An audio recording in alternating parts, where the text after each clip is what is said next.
Hi everybody, it's the Soap Man and it is time to make some soap. I'm doing a simple soap this week. Simple recipe, simple color, hot process. If you've watched me before, this is not the best hot process tutorial because I can't pause in between. My soap's almost cooked. I'm already at the mashed potato stage. It's not quite shiny enough. It's shiny but not quite enough to satisfy me, but very close. So we're going to talk about a couple of things. When I first started making soap years ago, I did a little research after I made my first batch of 100% lard soap, and it was hard as a brick with limited bubbles. So I found that, okay, olive oil is really good for your skin, but doesn't give a whole lot of bubbles. Coconut's great for bubbles, but got to watch the amount. And I learned at that point to make just 50% olive oil, 50% coconut oil with a heavy superfat, and it was fantastic. Then I did it, and plus I could buy those oils locally. Then I did learn to expand a little bit. Okay, actually I'm at this stage right now, so I got to talk to you a little bit. I'm going to go ahead and put my superfat in, and then we'll talk about it. I already put my colors in because I go ahead and cook my colorants in this. So this is 2.8 ounces of shea butter as the superfat. My recipe does have 50% olive oil, 50% coconut oil. Two recipes I can buy, two oils I can buy locally.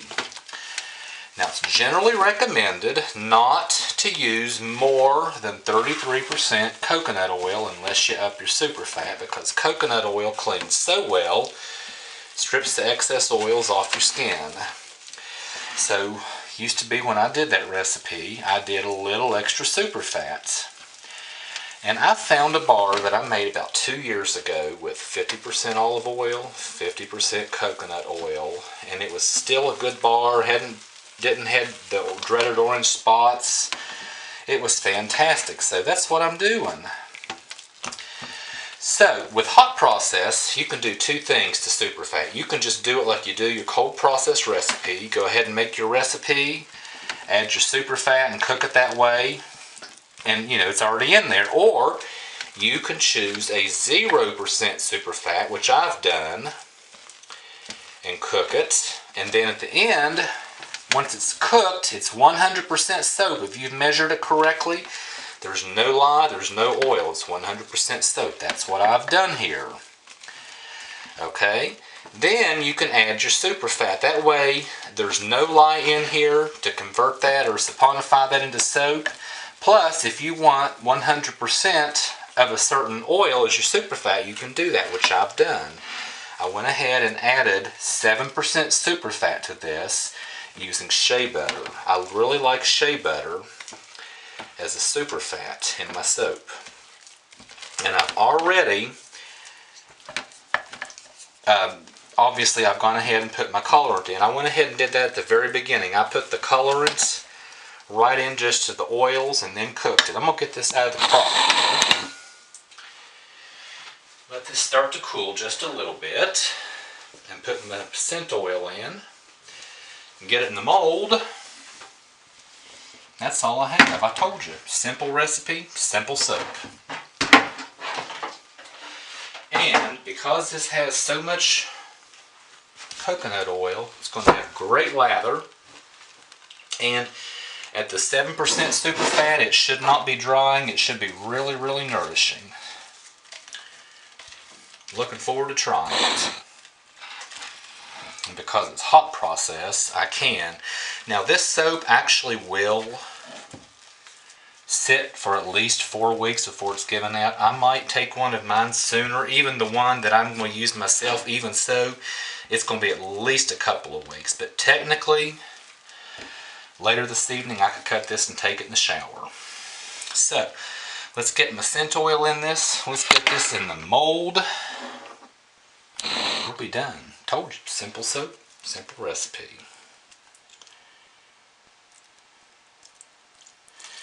This is Brambleberry's Grapefruit Bellini. I'll put the recipe below. Years ago, my soap had only 50% olive oil, 50% coconut oil. With a the 7 to 8%, even up to sometimes 10% superfat, and it was great, and I loved it.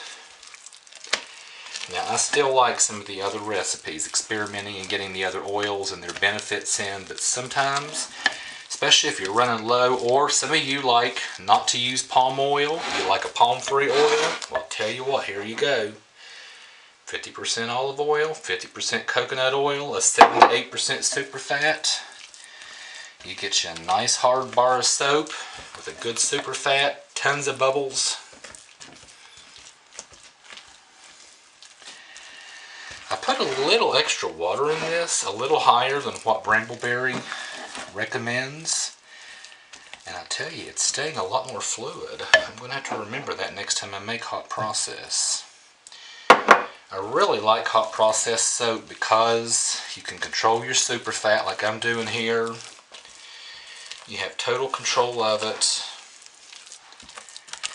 You have zero glycerin rivers, zero risk of glycerin rivers, zero risk of soda ash on top. The drawback is it's a little hard to get some of your intricate swirls, but this is staying relatively fluid. If I hadn't already colored it, I probably could get some pretty neat swirls in this. But I had just planned to keep it simple, so that's alright.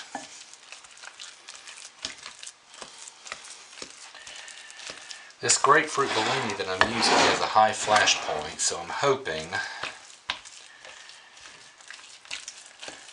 that it's pretty durable with this hot soap.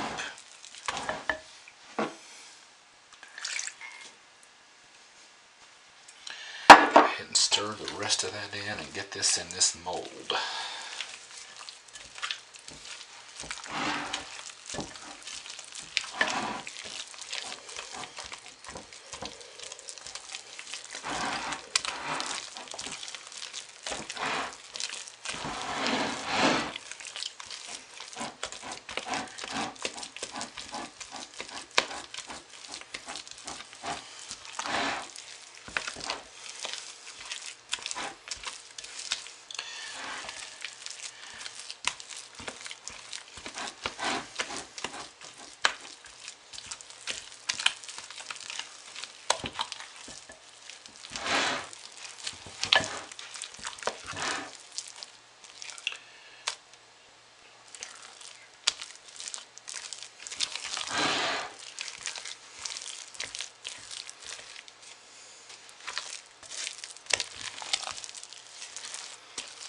Okay, it looks like its soap is starting to soak it up and absorb it. Not quite sure what that is, that piece of white. I want to get that out of there. There we go. Okay.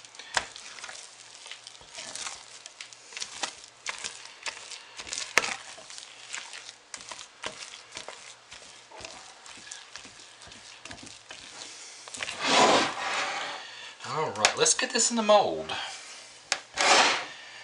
I like my tall skinny mold for hot process. The problem with this mold, it bows in the center, but what I'm going to do is go ahead and fill it up, shove it against the wall, and put my toolbox against it to hold it in place.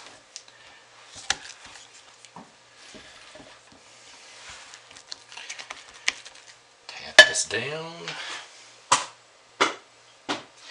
Yes, I have my goggles on because the soap can splatter up and hit you in the face. It hit you in the eye. It happened to me one time. It was not pleasant. It may be soap, may not have lye in it, but it still has a high pH and it's hot and it hurt like the devil. So even with hot process, keep your goggles on when you're working with this.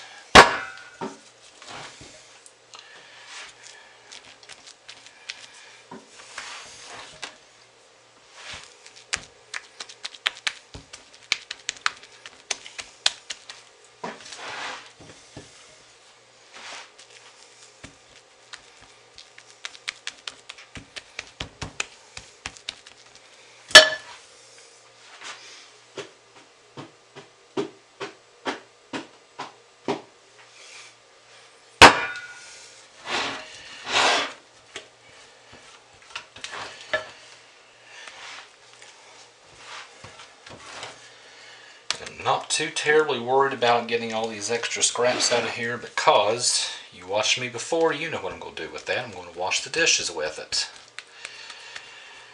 Speaking of washing dishes, I'm going to talk to you about that. I got me some soap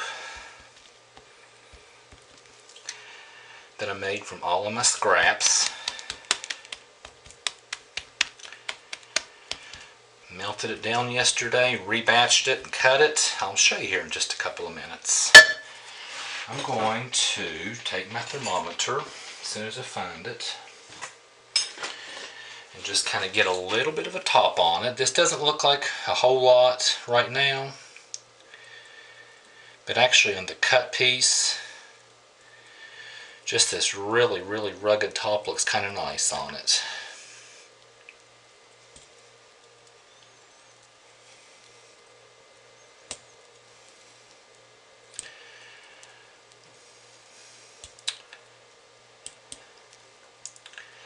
Then what I'm going to do is shove this up against the wall here, like that. And I'm going to take my toolbox, my heavy toolbox full of tools, it really weighs a lot, put that up against it so it stays nice and tall, and I have a nice tall skinny soap. Okay, look over here. These are my soaps for washing dishes. Those as well, they're really nice pink ones, but these are ones just scraps left over, tons of them. I've done a video how I made this before, but these look pretty nice, even though they're going to be for washing dishes. I am going to keep this one for myself.